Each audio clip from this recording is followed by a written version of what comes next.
News చూస్తున్నాం. Red book పై మరోసారి వ్యాఖ్యలు చేశారు మంత్రి నారా లోకేష్. గుంటూరులో అన్నా క్యాంటీన్ ప్రారంభోత్సవం సందర్భంగా నారా లోకేష్ మరోసారి రెడ్ బుక్ పై క్లారిటీ ఇచ్చారు. రెడ్ బుక్ లో ఉన్న ఏ ఒక్కరిని వదిలేది లేదని, చట్టాన్ని ఉల్లంఘించిన వారిని చట్ట ప్రకారం శిక్షించేదే రెడ్ బుక్ అన్నారు. నేను ప్రతి మీటింగ్లో ప్రజలకు రెడ్ బుక్ గురించి చెప్పానని, ప్రజలు కూడా చట్టాన్ని ఉల్లంఘించిన వారికి శిక్ష పడాలని తీర్పు ఇచ్చారన్నారు. జోగి రమేష్ కొడుకు భూమి కబ్జా చేశారని వారిని వదిలేయాలా అని ప్రశ్నించారు. రెడ్ బుక్ లో నేను ఏం చెప్పా? రెడ్ బుక్ గురించి నేను చాలా క్లారిటీ ఇవ్వాలనుకుంటున్నాను ఈరోజు.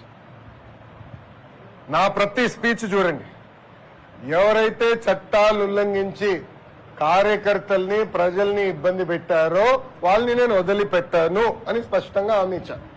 మళ్ళీ రిపీట్ చేస్తున్నా, చట్టాలు ఉల్లంఘించిన ఓకే. జోగి రమేష్ గారు అబ్బాయి ఏం చేశాడో ప్రజలు తెలుసుకోవాలి.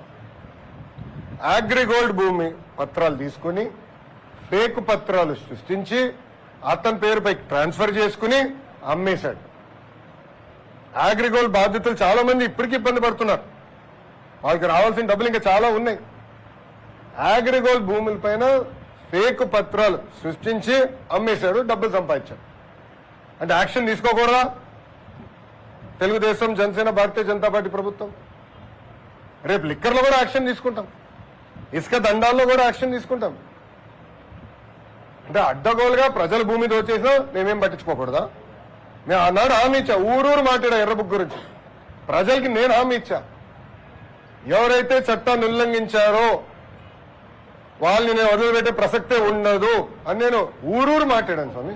ఎర్ర బుక్ పట్టుకుని తిరిగా చూపించా ప్రజలకి.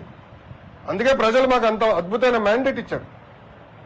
దాని ఒక్కోళ్ళే కాదు, అందరం కలిసికట్టుగా పోరాడడం. దాంట్లో భాగంగా రెడ్ బుక్ ఒక మ్యాండేట్ మాకు. నేను ఊరూరు చూపించా రెడ్ బుక్. నేను ప్రతి పబ్లిక్ మీటింగ్ లో చూపించా. ప్రజల నిన్న ప్రతి నియోజకవర్గంలో మేము గెలిచాం. సో ప్రజలు మాకు అంత క్లియర్ మ్యాండేట్ ఇచ్చారు. సో ప్రజలు కూడా చాలా క్లియర్ గా ఉన్నారు. ఎవరైతే తప్పు చేశారో వాళ్ళని వదిలిపెట్టొద్దని క్లియర్ గా చెప్తున్నారు. అది అమలు చేస్తాం.